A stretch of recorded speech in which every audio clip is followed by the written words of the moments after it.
Taman! Hello guys! This is the moment of truth. This is what I was talking about, diba? As I have said na mismong si Sara Duterte, if ever that she's going to file for her candidacy to become the president of the country, and I don't think President Duterte is going to oppose that, and this is it.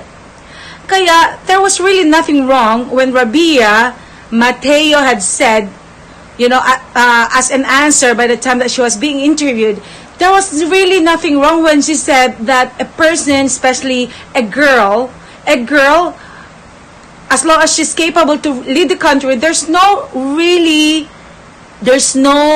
problem with that, and then there's no one who has the right to stop somebody if ever that she wants to run for presidency, especially katulad ni Sara Duterte or anybody else who would like to run, you know, as a candidate for presidency.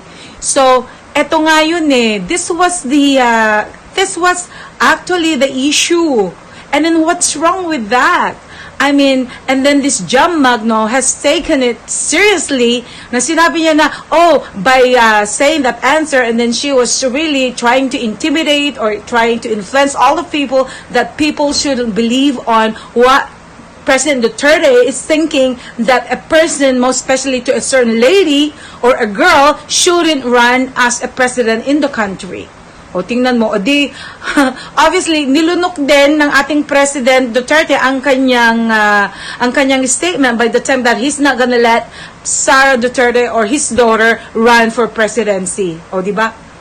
Kaya nga sabi ko I mean, if a certain girl or a certain person like Sara Duterte, she thinks that she's capable of doing the job, it doesn't matter if the father, who is the president of the country, is going to tell her that, hey, you shouldn't run as president of the country because this is not a woman's job, but it's a man's job because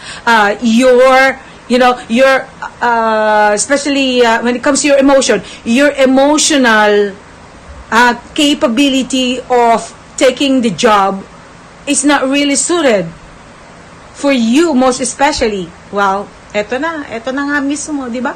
So, that was really the reason why I was really screaming at the bottom of my head when I found out that this girl, Magno, was trying to convince people that, you know, what RABIYA answered at the time was definitely something which was really disrespectful to our president. That wasn't. Di ba? So, would you mean na itong decision na ginawa na ng ating si Sara Duterte, meaning to say that's also disrespectful to his father na? Di ba? Dahil she already made her final decision in order to run for presidency. Yeah, mali talaga I mean, she was saying that, oh, you know, what she answered was, you know, what's the cost of people that were subdivided. Para bang nagiging, ano na yung mga tao, kaya sila nagkaroon ng division or whatever. Instead, sana, na-unite yung mga tao, and then this has caused the people to subdivide. Mali talaga.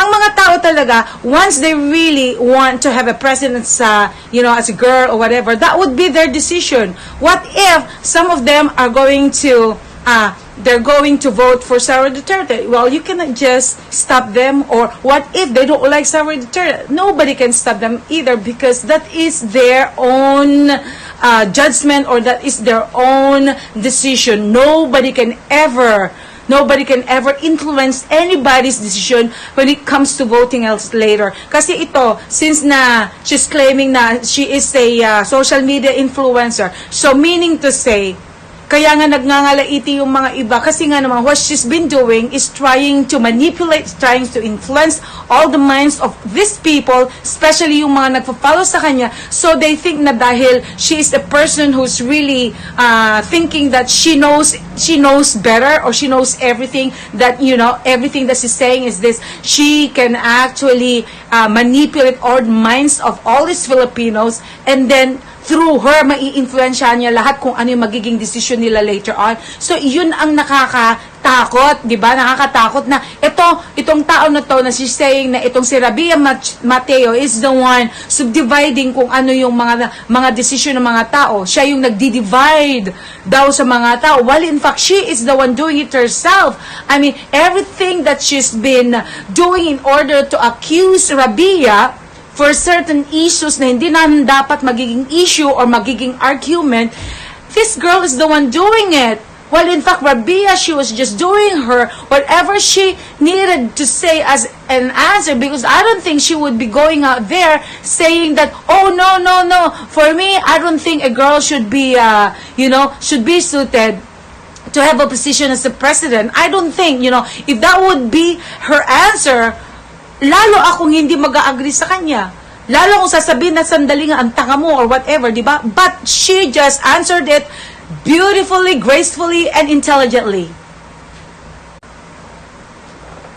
So ngayon, if one day, if ever that we're gonna see Magno supporting, or actually she's the one is gonna be out there and siya na mismo yung nag-i-influence sa mga people na iboto nyo si Sara Duterte or whatever, that means that this is a girl who's really an idiot. Pinaglalaban niya dati na hindi dapat sa sasang-ayon kay Rabia Mateo kung ano yung sinabi niya because she was against the president's idea or opinion, and all of a sudden makikita na lang natin na siya na pala yung nagkakampanya kay Sara Duterte. O di ba? So ibig sabihin lulunukin din niya eh.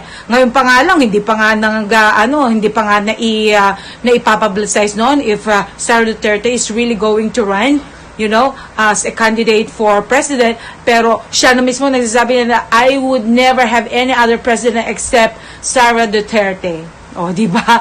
So, by then, nilunok na niya kung ano yung sinabi na niya eh. Pagkatapos, yun yung ginagamit niya noon para lang masira yung mga, utak ng mga tao. I mean, this girl is a real toxic. I mean, this is a real person na talagang wala siyang ginawa kundi lasunin ang mga utak ng mga tao. She wanted to poison all these people's minds in order to go against Rabia. Well, in fact, Rabia was just actually giving her statements saying that a girl is capable of leading. Nasa inyo naman niya, di ba? Kung sakaling, for example, if there's somebody pagkatapos susuportahan nyo, but for her, as far as her opinion is concerned, she just said that a lady is capable of leading the country. It doesn't matter what would be her gender is, or anybody or a transgender can be able to lead the country if there would be a certain issue like that, or if there would be a certain case like that. Nagkataon wala pa kasi tayo nagiging baklang while people that have been saying na ina-accuse na itong si Noy bakla daw whatever, but I don't care, It doesn't matter. I mean, it's not the transgender that could measure to somebody else's position, but it's how he would do the job. Certainly, how he would do and execute, or how he would really do his position para at least kahit paano the people, they're going to realize later on na, wow, okay, kahit ito yung naano natin, at least we know that he or she is doing a job well done. O, di ba? Well, like, a lot of people have been asking me, sino daw ba ang susuportahan ko? Sino daw iboboto ko? Or sino daw ba talaga ang nandyan sa puso ko later on? But for me, at this point, it's really very, very early to tell. But as far as I'm concerned, at this point, I am a pro-Filipino, okay? Pro-Filipinos ako. I'd rather go with what would the Filipinos benefit kaysa ba naman yung susuporta ko ng presidente, hindi ko pa nga alam kung sino or whatever. But at this point, susuportahan ko kung ano man yung nakakatulong, ayon.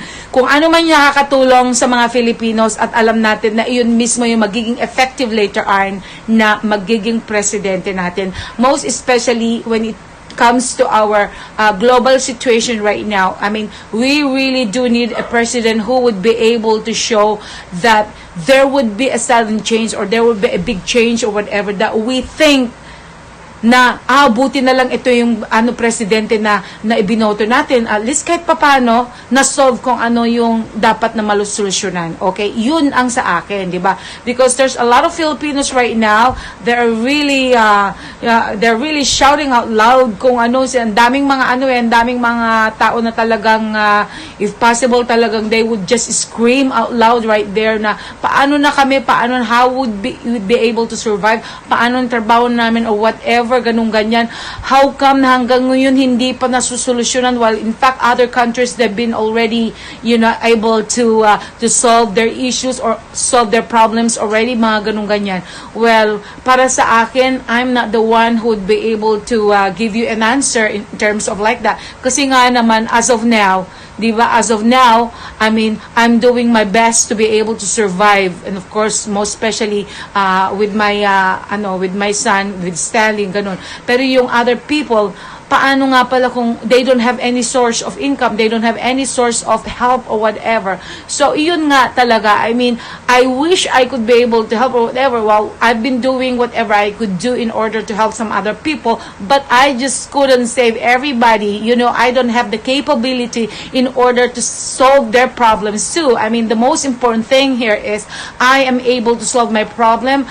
As of now, I am okay. Nakakakain kami, and then we're able to pay for our bills and stuff. But how about the others? How about the rest of the Filipino people? Kaya para sa akin, kung sino yung akala nyo na number one na makakatulong later on, doon kayo. Okay? I don't want to manipulate. I don't want to influence anybody. But you decide for yourself.